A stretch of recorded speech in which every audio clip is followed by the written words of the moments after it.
Welcome to the second episode of Upstream. Today my guest is Hans-Peter Grahsl, and we'll be talking about stream processing and user-defined functions and how they can be used in stream processing pipelines.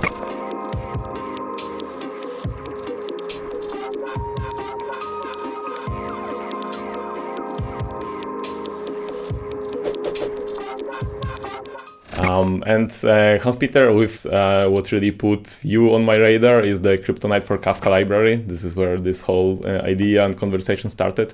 When I was doing some research for end-to-end encryption in Kafka, I was aware that some commercial products, Conductor and Confluent, have pretty sophisticated end-to-end capabilities, but they are commercial products, right? And you've built this open source project that you are still maintaining. Could you introduce us to it briefly, and like why did it come to be, and what problems it's solving, and how is it going? Sure, it's my pleasure. So actually the idea of that Kryptonite for Kafka project dates back, I think, pretty much 5 years now. And, I was in contact with the data streaming community for many years, and I've seen people at some point were trying to achieve an additional level of data security whenever they were building their stream processing workloads on top of Kafka. And so, I mean, we all know that, right? There is some security best practices that are table stakes. You want to have, of course, network traffic encrypted using TLS encryption usually. You want to have authentication in place. You want to have authorization, all those things. You might even have storage encryption, so encrypting data that the brokers store on a file system level. But like there was, until that point, no really useful project that would allow you to do end-to-end encryption between any form of client applications that talk over Kafka. So the idea was that to find a way that, and to find a convenient way, in fact, that people can take data, produce it to Kafka, and on the way into Kafka, encrypt payloads, and then on the way out, usually they want to decrypt it again. And the first thing I built, and this is how it all started, to make it very accessible, is I built specific single message transforms for Kafka Connect. So this is how that whole project started. And with that, you can essentially take any existing source and sync connector for Kafka Connect that's out there and make available this end-to-end encryption functionality to those stream processing pipelines. Now, it didn't take long until some people found this idea quite interesting and useful and asked for more. And so the question was, can we have the same thing, but maybe in slightly different types of applications? So rather than Kafka Connect only, the idea was, can we do something similar for actual stream processing jobs? And again, I had in mind to make that accessible for as many people as possible. And so, of course, then you think about higher level abstractions and declarative stream processing. And this is where you look usually to SQL-based solutions and SQL-based streaming engines. And back in the days, this was mostly KSQL-DB that I played around with, because it also fit quite neatly into that whole Kafka ecosystem that this whole project was built for. And so this is how I started to write the first user-defined functions back then for Kryptonite and using it in KSQL-DB. Later, then I added a few more things, and more recently, I said, well, it's useful. Why not bring the same capabilities to Flink SQL? And this is how I then built UDFs for using the same Kryptonite functionalities in Flink. And what's cool about this is that one of the frequent security incidents that you might see is that when you are publishing sensitive data, yes, your data is encrypted at rest. Yes, it is encrypted in motion too. to your broker, but then your logging systems receive unencrypted data, and then you see PII leaks in your logs, and there are dedicated systems built for detection of this, right? And and also you could just encrypt the whole thing, but then your logs are not very useful, and it's much harder to do stream processing. And so what you want to do, what's the deluxe way of doing this, is that you only encrypt this particular fields, right? So that the sensitive fields are encrypted, but you can still do a lot with the rest of the payload. It started with SMTs, and then we are getting UDFs, right? And yeah, exactly. Are you talking to users on a regular basis? Do you see which parts of this are being used the most right now? Which parts do you get questions? Yeah, so usually, I mean, for sure, like how it started out with Kafka Connect, and there are still users that look into that primarily because the most important problem seems to be to have this kind of streaming ETL pipeline kind of thing. And maybe then, you can do a little bit of transformation with other SMTs and combine that quite nicely. And this is how they use it still.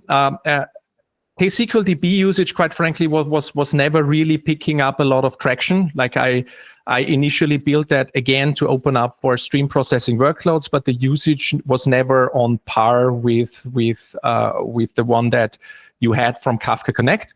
And but I had definitely a feeling that in the last years, when I started to talk about also at conferences to bring this idea to Flink and allow that in the context of Flink, that again users were definitely more interested to look into that as well for their stream processing pipeline. So I think adding support and UDFs for Flink was definitely the right move there.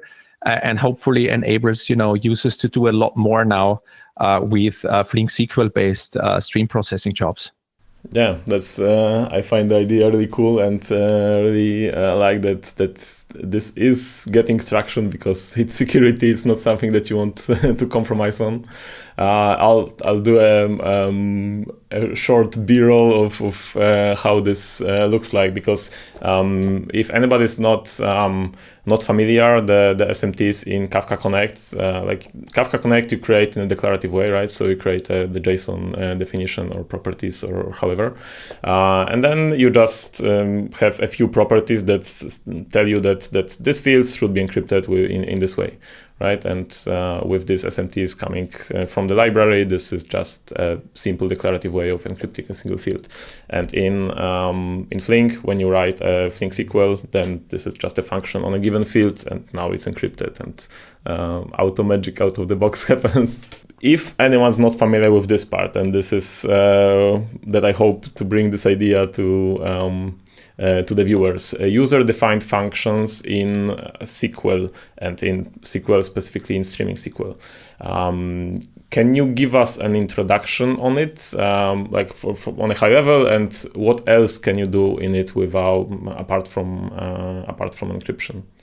Yeah, sure. It's my pleasure. So I think very often when you are introduced to some concept, in our case, in the stream processing space, it helps to take a little step back and think about, do we have similar things in maybe other data processing systems? And when I say data processing systems, I really mean like let's look very briefly into the database world here, because again, like custom functions or user-defined functions, so to say, they have been around in databases for quite a while, right? Like the relational databases, the popular ones, like Oracle supports user-defined functions for decades. Same for Postgres, same for SQL Server. And usually in the database world, you can think of two broad categories of such user-defined functions. Well, like one type is typically the functions that you would write using the SQL dialect of the database and some of its procedural features, since you can write functions and use also constructs such as loops and conditional processing and stuff like that. You can declare variables and stuff like that in that function, and all sorts of stuff. And this is something that most databases support. Then there is another type of function where you can move away from that and start to write that function in a different language. For instance, Oracle, again, very strong support here for even writing like functions in Java that can run inside the database as well. Similar capabilities, for instance, for SQL Server. You can imagine using the common language runtime of .NET and use C# and write functions for that. Besides the usual stuff that I mentioned earlier in category 1, using TSQL in SQL Server to define functions or procedures and stuff like that. So I recall, I think 12 years ago, I actually started my career as an analyst, and I first learned basic SQL, and then there was this whole world of PL SQL at the time. This was on Oracle. And yeah, I was like, oh, okay, this is actually a proper programming system. you can do whatever you want here. Let's break it. Yeah, and exactly that's you're hinting on a good point here. And I think, like, given that you could do like essentially arbitrary stuff, right? This also means like you can not only do useful stuff, you can do very nasty stuff as well. And in the context of a data, like a data relational database and like an OLTP kind of system, this also, like, of course, can do a lot of harm. And so I think it's to some degree why, you know, custom user-defined functions are sometimes frowned upon. They have some, I would call maybe some sort of image problem, so to speak. Maybe because it was also, like, of course, misused to some degree, and maybe caused a lot of trouble and headaches for database administrators whenever like users try to do I wouldn't say stupid, but maybe like things that those functions were not meant to do in the first place. And so I think some people like are very hesitant whenever it comes to this idea of bringing any custom behavior to declarative, otherwise like declarative systems, because of those things that you can do. You can bring down a system almost, or make it very slow and stuff like that. But I think, quite frankly, in the stream processing space, I've done that once. You've done that once. Yeah. I didn't know that I was working on a production database. So you know exactly firsthand what I'm talking about. Yeah. That's great. Always great when when something resonates with you, or when you can relate from your own past to what somebody else is talking about, right? Yeah, and what are frequent uses that you see in streaming systems? We've talked about encryption and tokenization and masking and so on. This is one thing, right? Sanitizing input and providing security. What else do you see being built? Yeah. So again, like. I think again, bringing that idea now to and shifting more to the stream processing context, very often like user-defined functions, we all know that there are like pretty much the same concept is used for so-called system functions or built-in functions in Flink, but also in other systems. So you usually have a lot of very like basic functions that help you either do string manipulation, certain mathematical operations that you would apply. That's all covered by the built-in stuff. Now, again, when we take that, coming back to that example of encryption, like I think this is definitely already among the more complex ones, and we might have the time later to dig a little bit deeper into that, but it's definitely not something that would qualify as a hello world kind function that is written in 4 or 5 lines of code, like some other string manipulation functions probably are, right? And then like another aspect that I have seen user-defined functions work quite well, because I wrote, again, a good amount of those functions are related to more recent developments around bringing certain, AI-related capabilities to stream processing. And this is where I would probably mention here functions that allow you to calculate vector embeddings on the fly. So you can imagine writing functions that call out to embedding models that can be hosted remotely. But maybe you don't do that. You run your embedding model locally, or at least co-located with your Flink deployment in maybe the same Kubernetes cluster, using different projects in that space to like run your open source, open weight models next to your stream processor.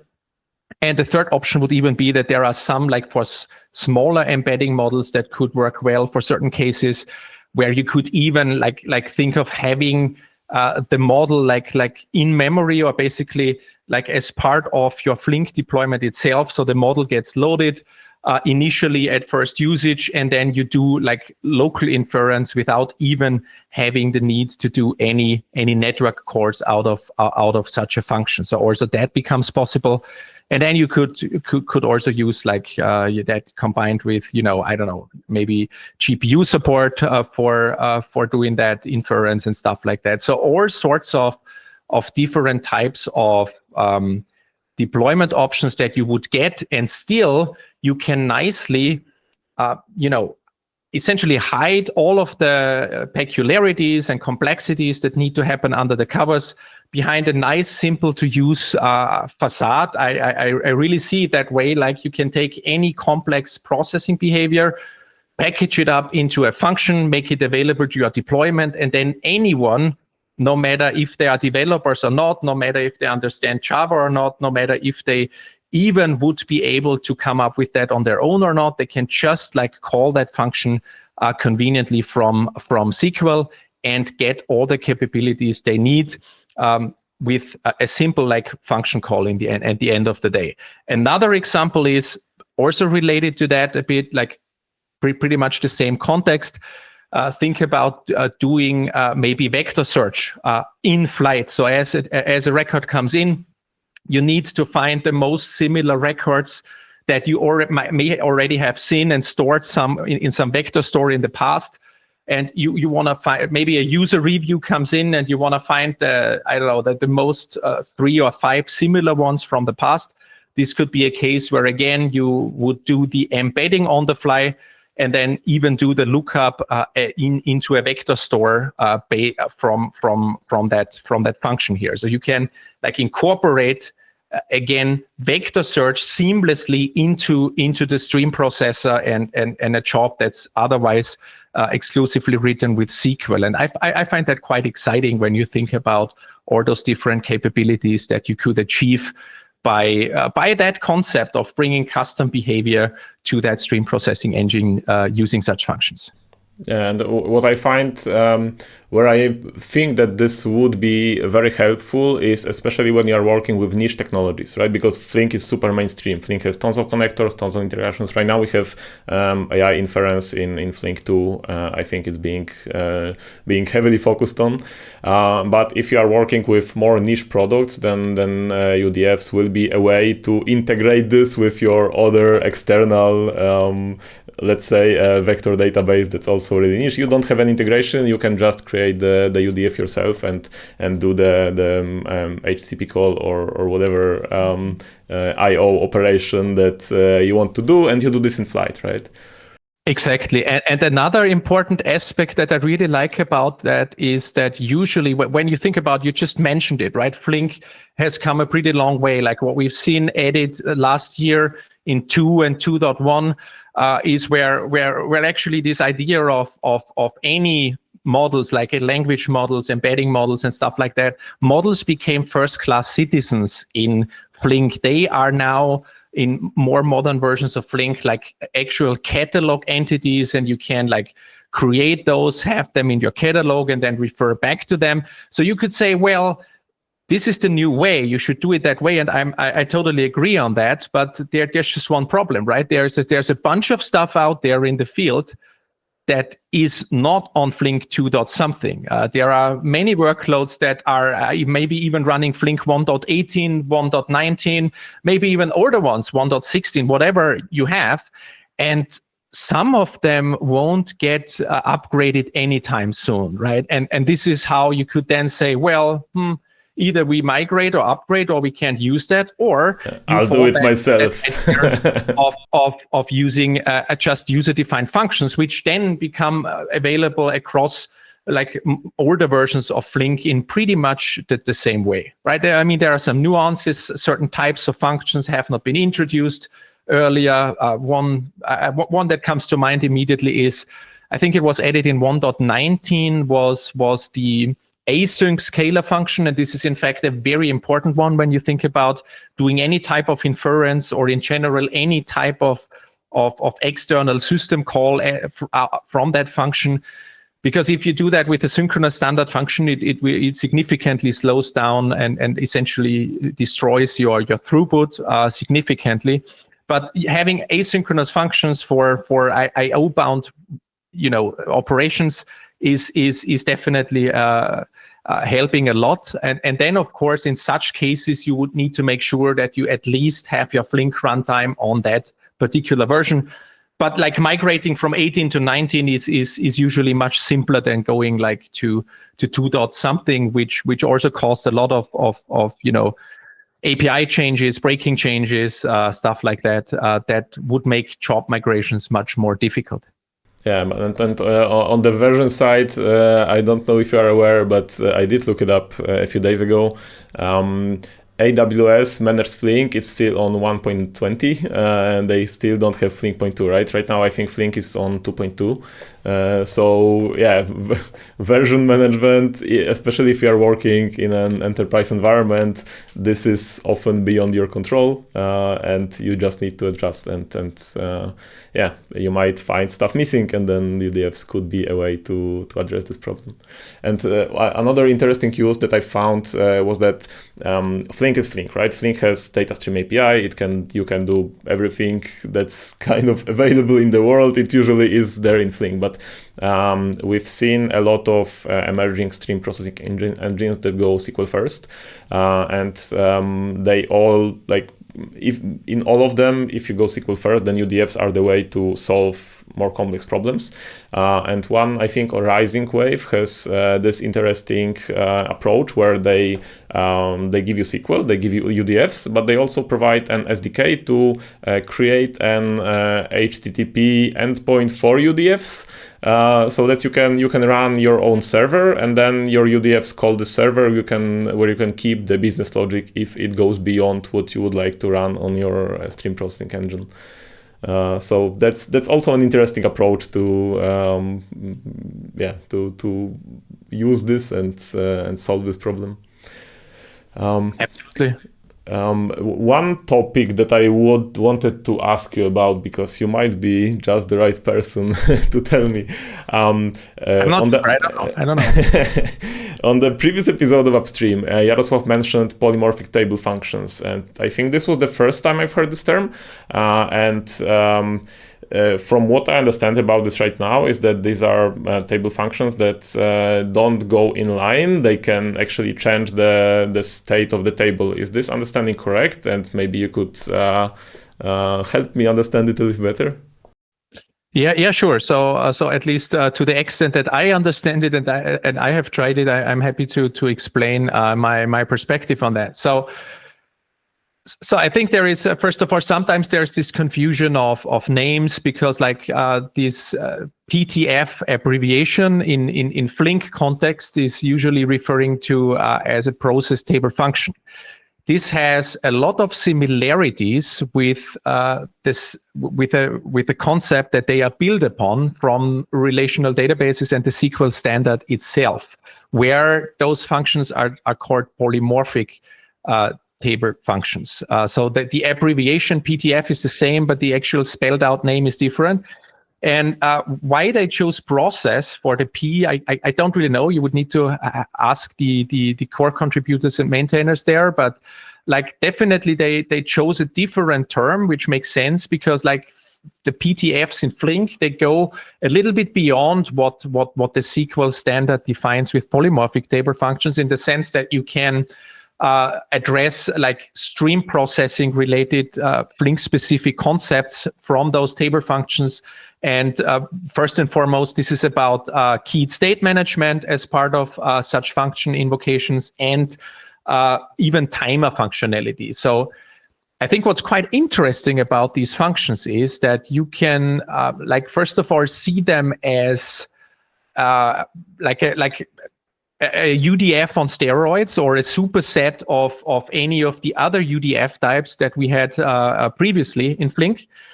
And the reason for that is that we can access those lower level building blocks that would otherwise only be available when you write your Flink job using DataStream API.